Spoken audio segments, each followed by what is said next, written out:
Hello students, welcome back to osmosis classes. ये हमारा इस चैप्टर का लास्ट लेक्चर होगा जिसमें हम एपोमिक्सिस और पॉलीइम्ब्रोनी की बात करेंगे। तो आइए देखते हैं एपोमिक्सिस क्या है। एपोमिक्सिस है development of seed without fertilisation. ये एक ऐसा प्रोसेस है जिसमें सीड का डेवलपमेंट देखने को मिलता है बिना फर्टिलाइजेशन के। ये एक तरह का एसेक्सुअल रिप्रोडक्शन है जो मिमिक करता है किसको? सेक्सुअल रिप्रोडक्शन को।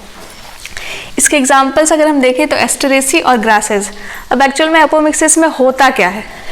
जो हमने बात की थी, जो मेगास्पोर मदर सेल्स जो थे, मेगास्पोर मदर सेल्स जिनकी प्लॉइडी 2n थी, ये मियोसिस करते थे। मियोसिस करके n बनाते थे, मेगास्पोर बनाते थे। मियोसिस जो कि एक रिडक्शनल डिवीजन है, पर ये मियोसिस नहीं करके ये इक्वेशनल डिवीजन करते हैं और ये 2n ही रह जाता है।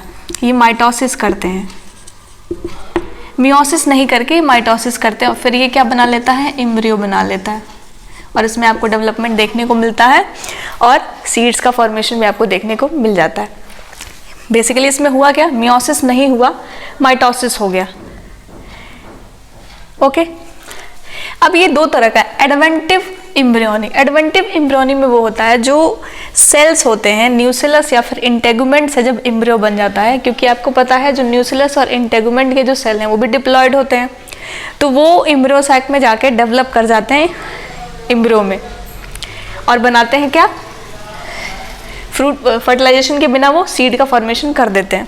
तो ये कहाँ से डेवलप हो रहा है? डेवलपमेंट ऑफ ये किस सेल से हो रहा है? न्यूसिलस और इंटेगुमेंट से जब एम्ब्रियो का डेवलपमेंट होगा तब हम क्या कह देंगे? न्यूसिलस सेल और इंटेगुमेंट सेल से अगर डेवलपमेंट हो जाता है एम्ब्रियो का तो हम उसको एडवेंटिव एम्ब्रियोनी कहते हैं। सेकेंड है हमारा एपोगैमी और एपोस्पोरी। आपको पता है जो एम्ब्रियो सैक है उसमें एग सेल के अलावा भी एंटीपोडल सेल, सिनर्जिड सेल्स हैं। अगर एग सेल को छोड़ के बाकी जो सेल्स प्रेजेंट है उसमें, उनमें से अगर एम्ब्रियो का फॉर्मेशन हुआ तो हम उसको बोलते हैं एपोगैमी या फिर एपोस्पोरी। तो formation of embryo other than egg cell. Other than egg cell, egg cell को छोड़ के अगर किसी और सेल ने पार्टिसिपेट कर दिया, एम्ब्रियो बना लिया, तो हम उसको क्या बोलेंगे? एपोगैमी और एपोस्पोरी। अगर न्यूसिलस का सेल और इंटेगुमेंट का सेल एम्ब्रियो बनाता है तो हम उसको एडवेंटिव एम्ब्रियोनी बोलते हैं। एक्चुअली में इसमें हो क्या रहा है?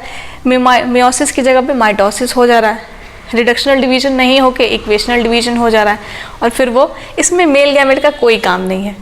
फर्टिलाइजेशन हुआ ही नहीं, गैमेट का फ्यूजन हुआ ही नहीं, इसने खुद ही माइटोसिस करके एम्ब्रियो बना लिया। ठीक, यहाँ तक चीज़ें क्लियर हुई। पॉली एम्ब्रियोनी क्या है? पॉली का मतलब होता है मैनी, एम्ब्रियो मतलब एम्ब्रियोनी मतलब एम्ब्रियो का डेवलपमेंट। तो पॉली एम्ब्रियोनी कहता है फॉर्मेशन ऑफ मोर देन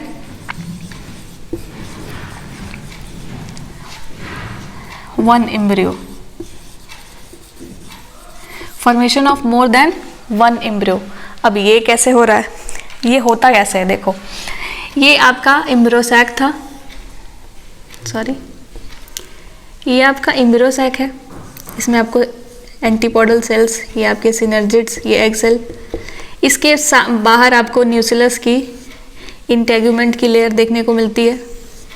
अब ये जो न्यूसिलस के जो सेल्स होते हैं, इंटेगुमेंट के जो सेल्स होते हैं न्यूसिलस के, ये डिप्लॉयड होते हैं, ये होते हैं डिप्लॉयड। ये क्या करते हैं?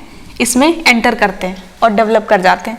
जैसे यहाँ पे डेवलपमेंट के बाद यहाँ तो एक जाइगोट बना ही है 2n, डेवलपमेंट के बाद ये तो आपका फर्टिलाइज जाइगोट बनता ही है, इसको मिटा देते हैं। डेवलपमेंट के बाद क्या हुआ? ये एक फर्टिलाइज जाइगोट आपका ऑलरेडी वहाँ पे है, फर्टिलाइज जाइगोट, ये एम्ब्रियो में कन्वर्ट होगा, डेवलप होगा। उसके साथ ही ये जो न्यूसिलस के सेल्स हैं, ये न्यूसिलस के जो सेल्स हैं ये भी इसके अंदर घुस जाते हैं और डेवलप कर जाते हैं एम्ब्रियो में। तो एक एम्ब्रियो उसके साथ और भी सारे एम्ब्रियो, तो होगी ना पॉली एम्ब्रियोनिक कंडीशन। क्लियर है? हुआ क्या, फर्टिलाइज्ड एग तो फर्टिलाइज्ड जाइगोट तो एम्ब्रियो में कन्वर्ट हुआ ही, न्यूसेलस के जो सेल जो कि डिप्लॉयड हैं वो भी एम्ब्रियो सैक में एंटर कर जाते हैं और डेवलप कर जाते हैं एम्ब्रियो में। तो यही फॉर्मेशन होता है मोर देन वन एम्ब्रियो का। ये आपको बेसिकली किस में देखने को मिलता है? अगर हम इसके एग्जाम्पल की बात करें तो आपको ये सिट्रस फैमिली में देखने को मिलता है। तो ये थी एपोमिक्सिस और पॉलीइम्ब्रोनी। आई होप आपको समझ में आ गया।